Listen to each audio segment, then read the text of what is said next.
ياسين، اولا مرحبا بك موقع البطوله كوم. ربما تدخل في الموقع ديال البطوله كوم.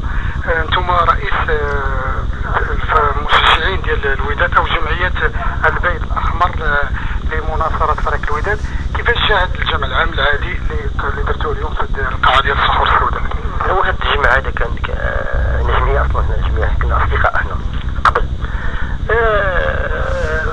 كنا اصدقاء تنديبلاصو مع الوداد معك. طرحتنا الفكره ان نديرو جمعيه. كنا جمعيه كان السي عبد الملك موجه الرئيس اللي كان تولى الجمعيه. من بعد يعني بغينا نسدو الجمعيه كافه الناس فخصت المبادره تاعنا ناخذ واحد الوقتنا. عندنا افكار، عندنا شي نضروها في الميزانه ديال التوسيع. وحنا تنتمنوا الافضل وصافي.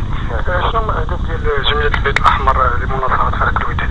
هو الاهداف ديال الجمعيه كاي جمعيه هو التعبير، هو شيء التعبير. وحنا ما بغيتش نحصلوا غير التعبير والراحه التي فنفكروا ان يكون نديروا ندوات ونديروا مثلا دوريات يعني ان كاين اوراق كثيره.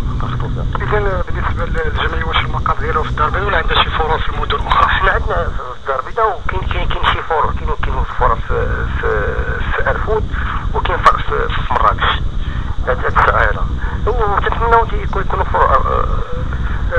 لاحظت بان هناك وجود لاعبين قدماء فريق الوداد. شكون هما اهم الاسماء اللي تتشكل هذه الجمعيه من اللاعبين القدماء ديال فريق الوداد؟ فهادو قدماء ديال اللاعبين فهادو غير هما اصلا جمعيه.